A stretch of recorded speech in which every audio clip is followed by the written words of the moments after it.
So you're suffering from right-sided disc pain or disc injury, commonly with symptoms down into the buttock area, back of the thigh, and even sometimes down into the leg as well.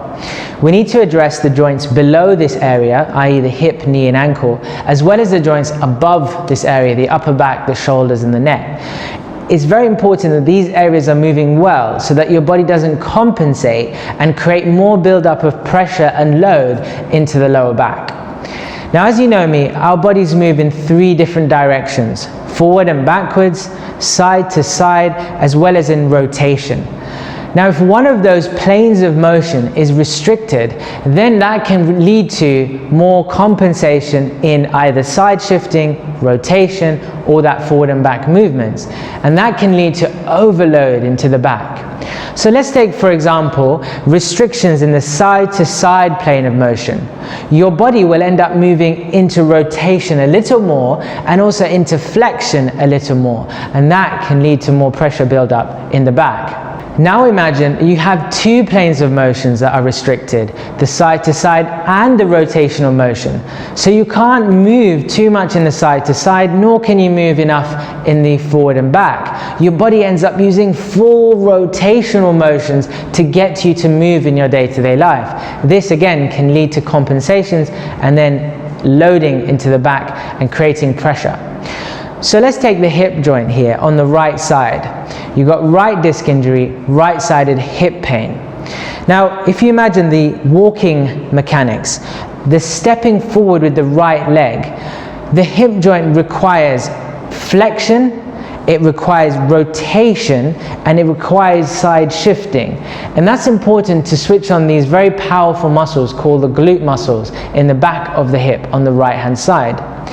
If 1 or 2 of those movements are not present because of restriction, that can lead you to moving in the area of success a little bit more, causing extra loading in the back. So let's take, for example, restriction of this hip in rotation and in flexion.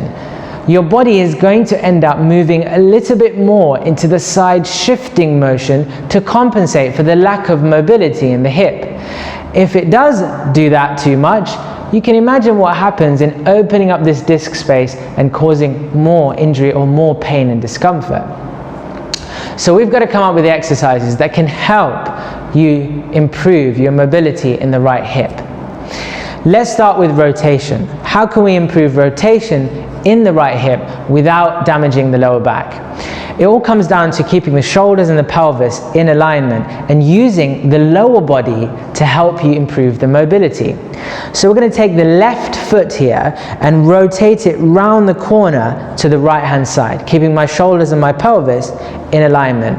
If you find that's quite restrictive and you're getting some pain in the back, take the right foot and open it up ever so slightly and then repeat, and you'll notice you're getting more room now in that right hip to be able to rotate around it.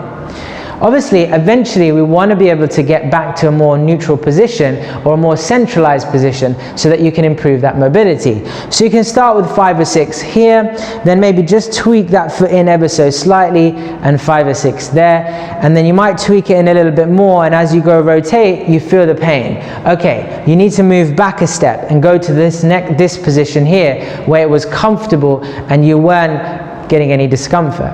Over time, of course, you can start to tweak yourself back into a more central position and then repeat and see how you get on. Once you have reached that area, you can always retest to your test again and see where you've got to, and that will tell you if you've improved in your mobility. But then let's say we want to progress this.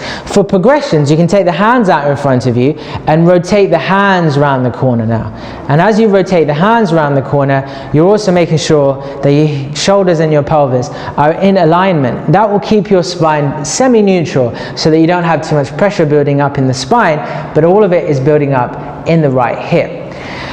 This can be done several times, and you can also add a little medicine ball or a little weight into your hands, and you can take the medicine ball around and move it side to side to create some abdominal work. And it's just small movements, but you can see that I'm moving my whole body there. We come back to neutral.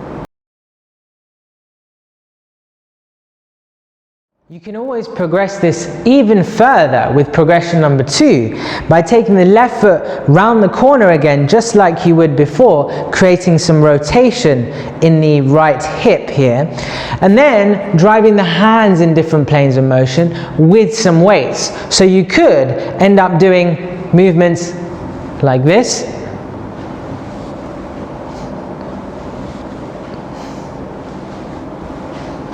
or you could go up towards your head,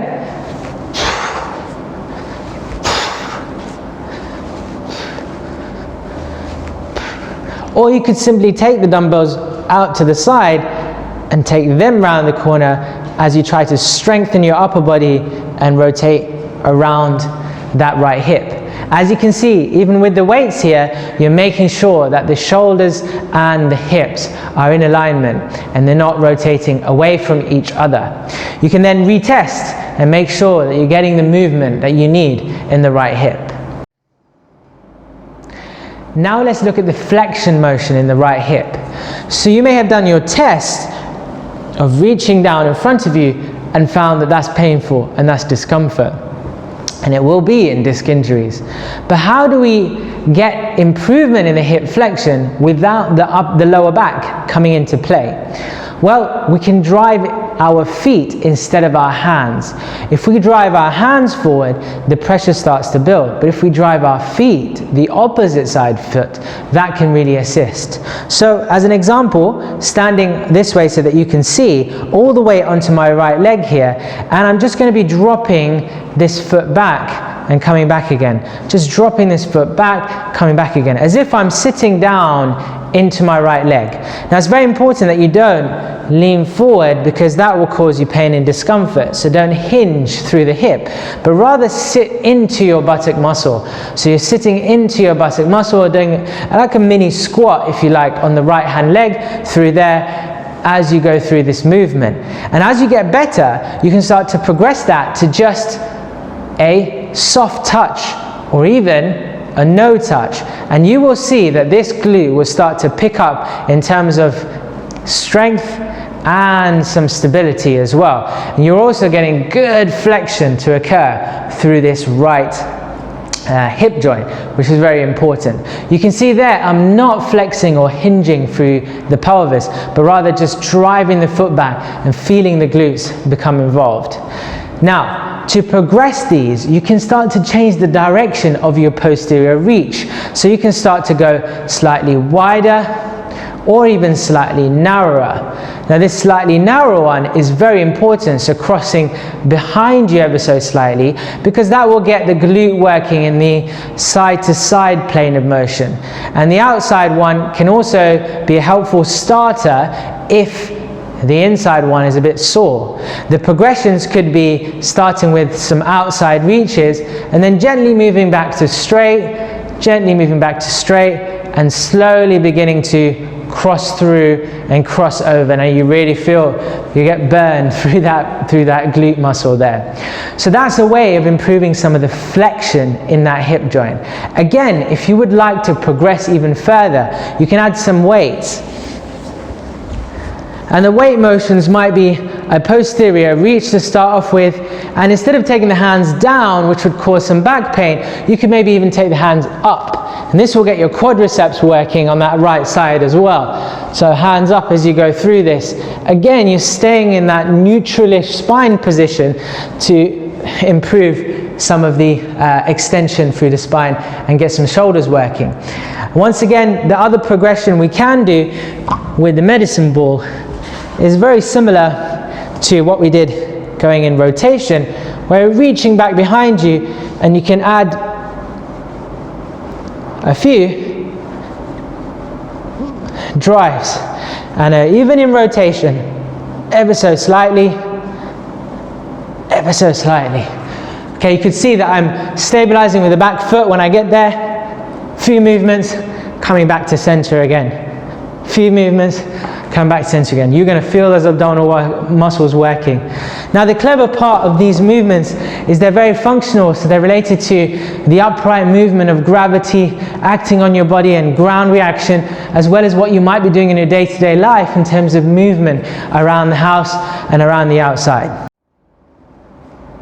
Now the last movement that we want to improve in the hip joint is that side to side motion, so that coming out across the outside. Now commonly with disc injuries on the right hand side, any movement that involves you sliding across and opening up that space is going to cause pain and discomfort. So we touched upon this movement when we looked at the flexion. We're going to take the leg slightly across our body to get some of that movement. So if I show you facing the camera, you're going to just take it across. So you start up next to you, take it across to get that side shifting motion to occur through the hip. It's one way of doing that. The other way can be very simple, just taking the right foot forward, slightly turning the right foot in, and very gently just shifting across to the right hand side. If you're in a lot of pain and discomfort, you can actually have your hands on a wall and you can do this nice sliding motion across to the right hand side. This can really assist with opening up that joint. Remember not to side bend the opposite way, because then you're going to start getting some injury through the disc. Hope that's helpful, hope that's really useful. Let me know how you get on. It's all about creating movement in the right hip. Just before we go and just before I head out, remember that you can add some movement through this hip even when you're doing some gentle walking. You can start to walk with your toes turned in and turned out, and that will help to add some of the rotation. You can actually walk with a wider stance, just to open up the hip joint there, and even walking with a bit of a narrow stance or a crisscross stance, just to create some more mobility through the hip joints. So here's some clever tips that you can do even while you're walking around the house, walking outside, and you can do a few of those hip mobility exercises to make sure these hips are working well, so they don't take too much pressure in the lower back.